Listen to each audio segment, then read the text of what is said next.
pagi hari ini mari kita tabaruk mengenai fana'un nafsi.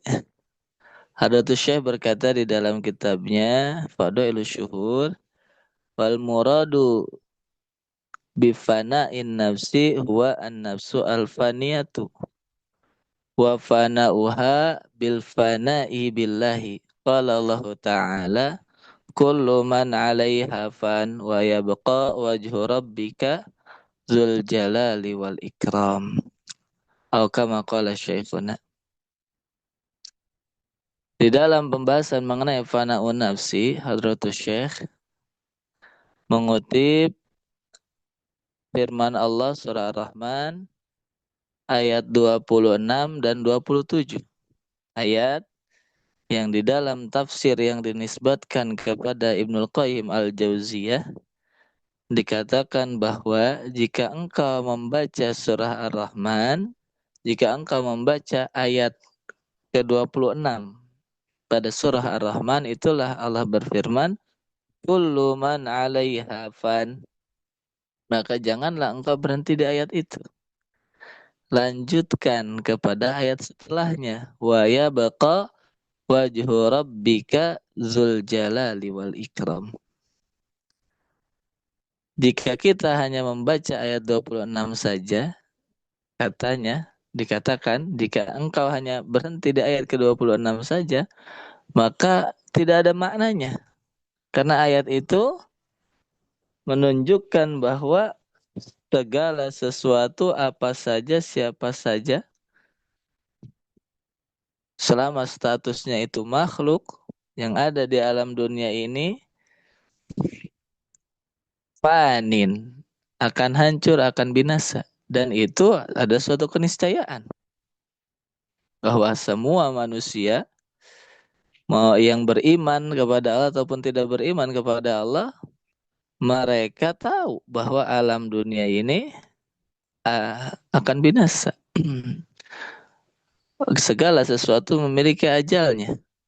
Tidak ada yang abadi di dunia ini. Maka bacalah, lanjutkanlah wa yabqa wajhu rabbika dzul jalali wal ikram, karena sesungguhnya kedua ayat ini menunjukkan pujian kepada Allah, menunjukkan sifat Allah, menunjukkan perbedaan antara makhluk dengan khalik.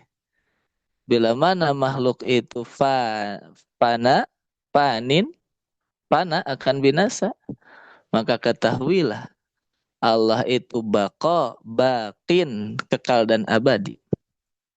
Maka ayat ini bisa dikaji dari berbagai sudut pandang. Dari sudut ilmu tauhid, maka kajian ini, ayat ini membawa kita kepada kajian sifat Allah, sifat wajib, diantaranya sifat baqo itu. Dari sudut pandang tasawuf, ayat ini bicara tentang fana. Dari sudut pandang yang lain, faidah dari ayat ini banyak sekali. Bapak, Ibu, ikhwan dan akhwat yang dimuliakan oleh Allah, dari sudut pandang ilmu tauhid, bahwa Allah itu di antara 20 sifat wajibnya, ada 5 sifat yang dikatakan sebagai sifat salbiyah. Sifat yang menghapus, yang meniadakan, yang membersihkan, yang merampas sifat yang tidak layak pada zat Allah. Mana sifat salbiyah itu yang 5 itu? Qidam, baqa, mukhalafatul hawadis, qiyamuhu binafsi, wahdaniyat. 5 sifat ini adalah sifat salbiyah. Sebagaimana peribahasa atau ungkapan man arafa nafsahu faqad arafa rabbah. Siapa yang mengenal dirinya maka akan mengenal Tuhannya. Dan siapa yang mengenal Tuhannya tentu dia mengetahui bahwa dirinya bukan siapa-siapa. Di antara mengenal Allah adalah selain kita ma'rifat kepadanya, ma'rifat syuhud wal ayan, Juga kita ma'rifat bid-dalail wal barahin. Kita mengenal Allah melalui dalil-dalil, bukti-bukti kebesaran Allah, termasuk diantaranya dari sifat-sifat Allah. Bagaimana Allah memperkenalkan dirinya di dalam Al-Quran. Wa yabqa wajhu rabbika dzul jalali wal ikram. Bahwa ketika semua binasa, Allah itu tetap ada. Allah itu baqa. Nah, maka 5 sifat itu yang pertama, qidam, terdahulu, membersihkan, menghilangkan sifat yang tidak layak bagi Allah. Apa yang tidak layak bagi Allah dari sifat qidam ini? La awwalalah. Allah itu tidak memiliki awal. Manusia hari ini, kita semua mungkin berada di puncak kesuksesannya, dalam keadaan harta, memiliki harta, kesuksesan, pangkat dan jabatan, gelar dan lain sebagainya. Tapi lihatlah kita kemarin. Lihat kita 10 tahun yang lalu.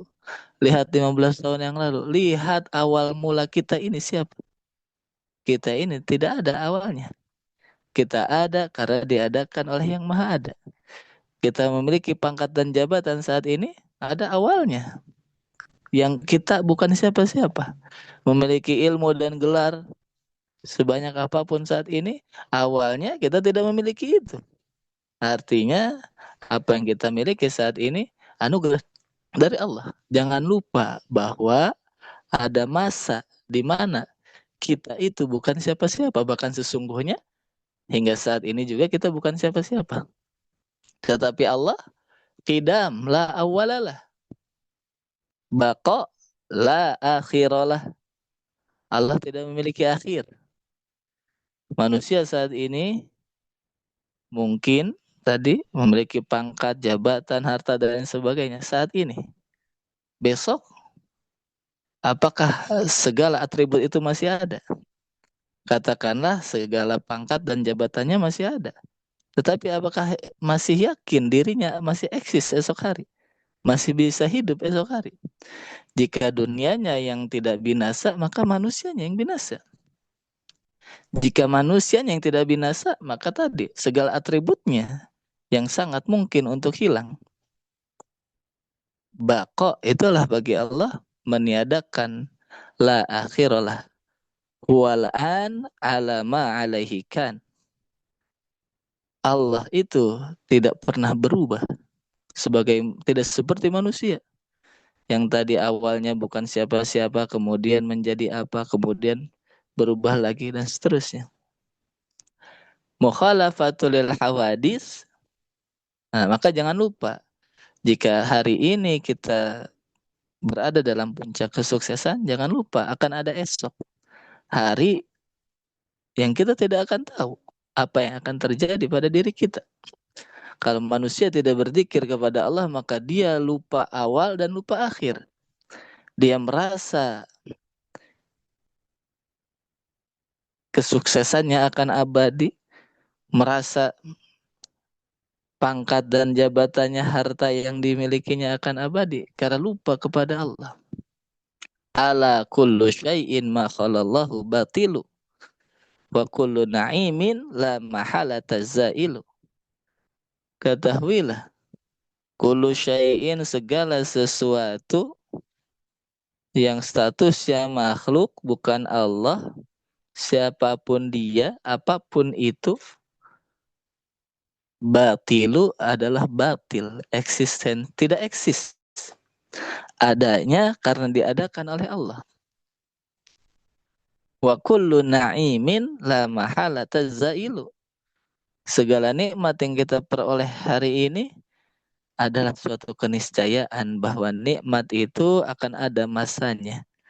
Senang akan berganti sulit, sulit juga akan berganti dengan kesenangan, dan begitu seterusnya. Wa tilkal ayyamu nudawiluha bainan nas. Hari-hari dunia itu dipergilirkan antara manusia ataupun pada setiap manusia itu sendiri. Ada kalanya kita senang, sulit, dan seterusnya bergilir. Kehidupan yang kekal abadi, status yang abadi, baru akan didapatkan manusia ketika hidup di alam yang abadi, itulah alam akhirat. Tetapi di dunia ini kullu na'imin la mahala tazailu. Semua nikmat pasti akan ada habisnya, akan ada waktunya. Mukhalafatul lil hawadis la mislalah. Allah punya sifat berbeda dengan makhluknya. Artinya merampas, menghilangkan, membersihkan misliyah, keserupaan bagi zat Allah, bagi sifatnya, bagi afalnya, bagi perbuatannya. Kita barangkali di lingkungan kita menjadi orang yang paling kaya. Barangkali kita di komunitas kita menjadi orang yang paling paling alim.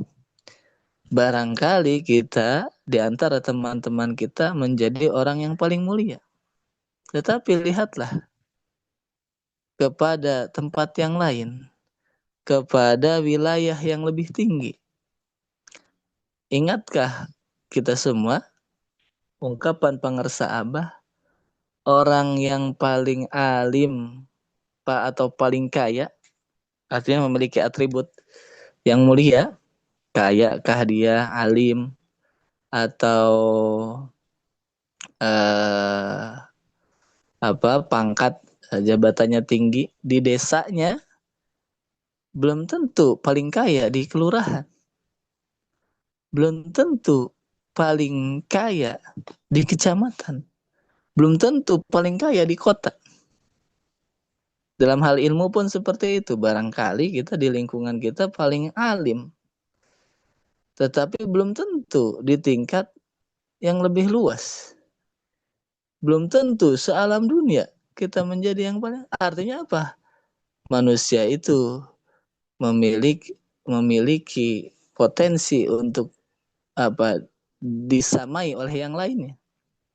Atau bahasa sederhananya, kalau bahasa orang Betawi, yang kaya bukan lu doang, yang pinter bukan lu doang, yang tidak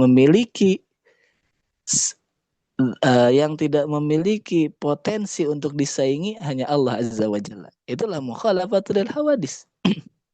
Kadang kita lupa, manusia itu lupa. Jika kaya merasa hanya dirinya saja yang paling kaya, yang punya harta. Jika ia alim, merasa dirinya saja yang paling alim. Ia lupa, yaitu statusnya hanya manusia. Banyak manusia yang lain yang mungkin oleh Allah diberikan anugerah lebih dari anugerah yang Allah berikan kepada dirinya. Karena sebab lupa kepada Allah, maka dia lupa statusnya. Sehingga muncullah sifat-sifat ungkapan-ungkapan yang merasa dirinya lebih daripada yang lain. Seperti Fir'aun katakanlah, ana rabbukumul a'la.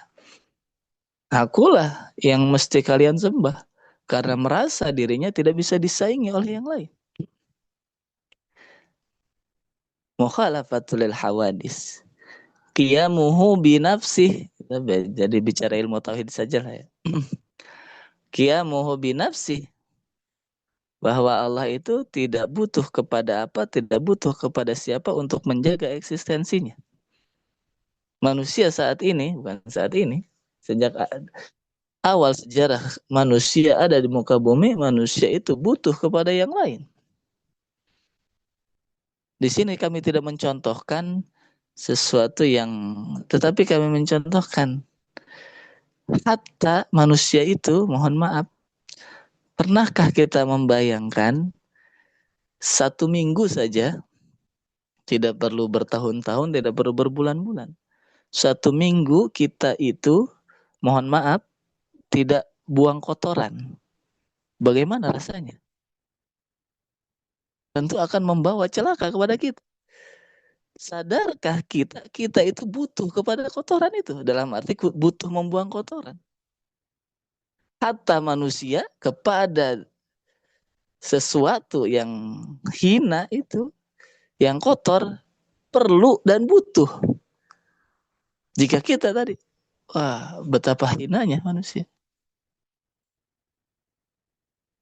Bahwa kita tidak bisa menjaga eksistensi diri kita Kalau tidak ada sesuatu yang lain, dan banyak sekali kita butuh asupan makanan, minuman, butuh udara, butuh sosialisasi dengan manusia dan lain sebagainya. Maka kata Sayyidina Ali, ada ungkapan yang menarik dari Sayyidina Ali. Untuk menghilangkan kesombongan di dalam diri, ingatlah apa yang ada di dalam perutmu, kata Sayyidina Ali. Apa maksudnya? Kita ini kan sholat disuruh bersuci, suci badan, suci tempat, kemudian suci pakaian.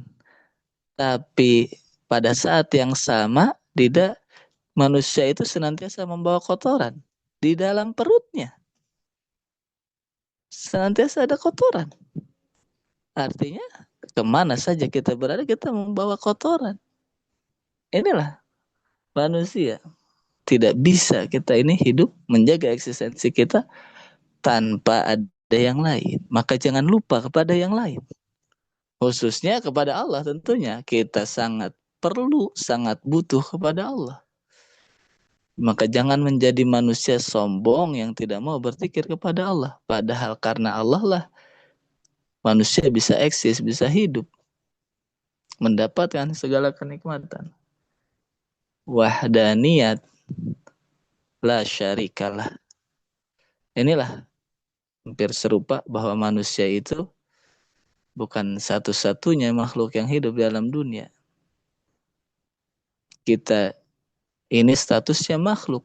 Segala sesuatu selain Allah itulah makhluk. Dan kita bukan siapa-siapa. Apapun atribut yang kita miliki saat ini, itu semua anugerah dari Allah Azza wa Jalla. Barangkali ayat ini tadi bicara dari sudut pandang ilmu tauhid, kullu man 'alaiha fan wa yabqa wajhu rabbika dzul jalali wal ikram. Betapa jauhnya sifat Allah sebagai khalik dengan sifat manusia yang makhluk, yang mana dalam fakta sejarah menunjukkan karena sebab manusia itu dikuasai nafsu dan lupa kepada Allah, ia lupa status dirinya sebagai makhluk, bahkan ada yang berani mengangkat statusnya menjadi khalik, seperti tadi yang disebutkan Fir'aun. Inilah kita belajar zikir kepada Allah, kepada guru mursyid melalui bimbingannya untuk menyadari dan belajar fana'un nafsi. Di antara maknanya, kita ini bukan siapa-siapa. Kita ini statusnya hanya makhluk. Siapapun kita dengan berbagai atribut yang kita miliki saat ini, semua itu akan habis, akan hilang, akan tiada. Jangan lupa kepada status kita sebagai makhluk. Nah, dengan zikir itulah untuk menjaga kewarasan di dalam diri kita. Agar kita tetap sadar bahwa kita ini bukan siapa-siapa, tidak memiliki apa-apa, kita hanya makhluk. Semuanya semata-mata faddalana ala katsirin min ibadihil mu'minin, karena anugerah dari Allah, wasilah kita dipertemukan dengan guru mursyid. Adanallahu ikum ajma'in. Wassalamualaikum warahmatullahi wabarakatuh. Waalaikumsalam warahmatullahi wabarakatuh. Allahumma salli ala nabiyyin hashim.